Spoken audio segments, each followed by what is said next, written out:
രണ്ടാം പിണറായി സർക്കാർ അധികാരത്തിലേക്ക് ഏറിയപ്പോൾ നിരവധി വാഗ്ദാനങ്ങളായിരുന്നു തന്നിരുന്നത്. അതിൽ പൊതുമേഖലാ സ്ഥാപനങ്ങളും ഒരു പ്രധാന ഘടകമായിരുന്നു. പൊതുമേഖലാ സ്ഥാപനങ്ങളെ സംരക്ഷിക്കുന്ന തരത്തിലേക്കുള്ള നയങ്ങളും നിലപാടുകളും സംസ്ഥാന സർക്കാരിൻ്റെ ഭാഗത്തു നിന്നുണ്ടാകും, അതായത് പിണറായി സർക്കാരിൻ്റെ ഭാഗത്തു നിന്നുണ്ടാകും എന്നുള്ളതായിരുന്നു ഏറ്റവും പ്രധാനപ്പെട്ട വാഗ്ദാനം.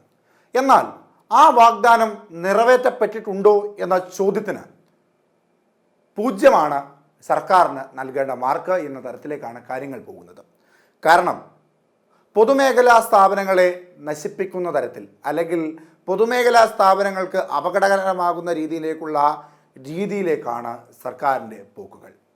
അതിന് തടയിടേണ്ട ആവശ്യകത ഇല്ലേ എന്ന ചോദ്യത്തിന് പ്രസക്തി ഏറെയാണ്. കേന്ദ്രം വിറ്റഴിക്കാൻ ശ്രമിക്കുന്ന പൊതുമേഖലാ സ്ഥാപനങ്ങൾ ഏറ്റെടുക്കുമെന്ന് വീമ്പിളക്കിയ സർക്കാരിനെ നയിക്കുന്ന CPM സംസ്ഥാനത്തെ 34 പൊതുമേഖലാ സ്ഥാപനങ്ങൾ സ്വകാര്യവൽക്കരിക്കാൻ ഒരുങ്ങുന്നു.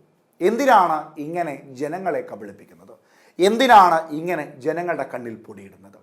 പൊതുമേഖലാ സ്ഥാപനങ്ങളെ സംരക്ഷിക്കുമെന്ന് പറഞ്ഞ് അധികാരത്തിലേക്ക് ഏറിയിട്ട് 34 പൊതുമേഖലാ സ്ഥാപനങ്ങൾക്ക് നാശം വിതയ്ക്കാൻ പോകുന്നു.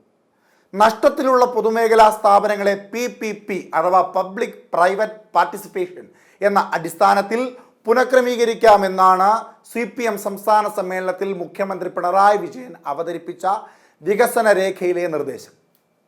വികസനത്തിൻ്റെ പേരിലാണ് ആ നിർദ്ദേശം.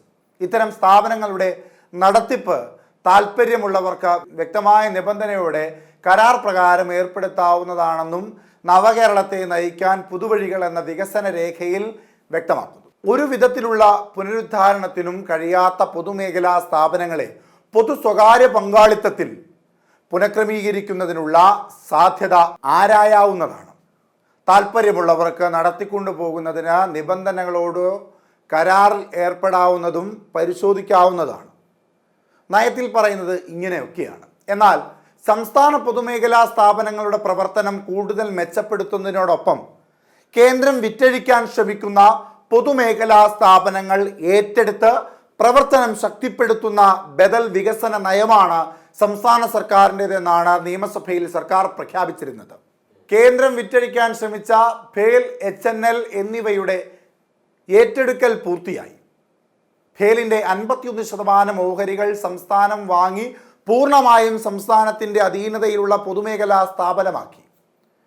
HLNനെ ഏറ്റെടുത്ത ബോർഡ് പുനഃസംഘടിപ്പിച്ചു. തുടർ പ്രവർത്തനങ്ങൾ ഏറ്റെടുക്കാൻ സ്പെഷ്യൽ ഓഫീസറെ നിയമിച്ചു. സ്ഥാപനത്തിൻ്റെ പുനഃസംഘടനയ്ക്കായി ഉന്നതതല സാങ്കേതിക സമിതി പഠനം നടത്തുമെന്നും മന്ത്രി P. രാജീവ് നിയമസഭയിൽ പറഞ്ഞിരുന്നതാണ്. ഇതിന് വിരുദ്ധമാണ് CPM ഇപ്പോൾ കൈക്കൊള്ളുന്ന നിലപാട്. ആ നിലപാട് തീർത്തും തെറ്റാണെന്ന് പറയാൻ പോലും സംസ്ഥാന സമ്മേളനത്തിൽ ഒരു നേതാവും മുതിർന്നില്ല എന്നുള്ളതാണ് വാസ്തവം. സംസ്ഥാനത്തെ നഷ്ടത്തിലായ പൊതുമേഖലാ സ്ഥാപനങ്ങളെ കരകയറ്റുന്നതിനായി താല്പര്യമുള്ളവരുമായി ഉപാധികളോട് ധാരണയുണ്ടാക്കാനാണ് CPM നീക്കം.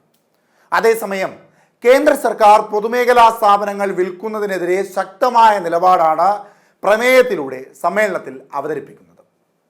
കേന്ദ്ര പൊതുമേഖലാ സ്ഥാപനങ്ങൾ വിൽക്കുന്ന കോൺഗ്രസ് നയം BJP അതിശക്തമായി പിന്തുടരുകയാണെന്നാണ് CITU സംസ്ഥാന ജനറൽ സെക്രട്ടറി എളമരം കരീം പ്രമേയത്തിൽ ചൂണ്ടിക്കാട്ടുന്നത്. കേരളത്തിൽ സംസ്ഥാന സർക്കാരിൻ്റെ ഉടമസ്ഥതയിലുള്ള 54 പൊതുമേഖലാ സ്ഥാപനങ്ങളിൽ മിച്ചം വരുന്ന 34 എണ്ണത്തിൽ പ്രവർത്തനം നിലച്ച സ്ഥാപനങ്ങളുമുണ്ട്. അവയുടെ എല്ലാം പുനരുജ്ജീവനത്തിനായി താല്പര്യമുള്ളവരെ കണ്ടെത്താനാണ് നീക്കം. ഫലത്തിൽ പൊതുമേഖലാ സ്ഥാപനങ്ങൾ സ്വകാര്യവൽക്കരിക്കാൻ വഴി തേടുകയാണ് സർക്കാരും പാർട്ടിയും. അതേസമയം നഷ്ടത്തിലായിരുന്ന പൊതുമേഖലാ സ്ഥാപനങ്ങളെ സ്വകാര്യവൽക്കരിക്കാനാണ് കേന്ദ്രം ആദ്യം ശ്രമിച്ചതെങ്കിൽ ഇപ്പോൾ ലാഭകരമായി പ്രവർത്തിക്കുന്നവയെയും വിറ്റഴിക്കുകയെന്നതാണ് സർക്കാർ ആരോപിക്കുന്നത്. ലാഭത്തിലുള്ള HLNനെയും വിൽക്കുവാനുള്ള നടപടികളാണ് കേന്ദ്രം നടത്തുന്നത്.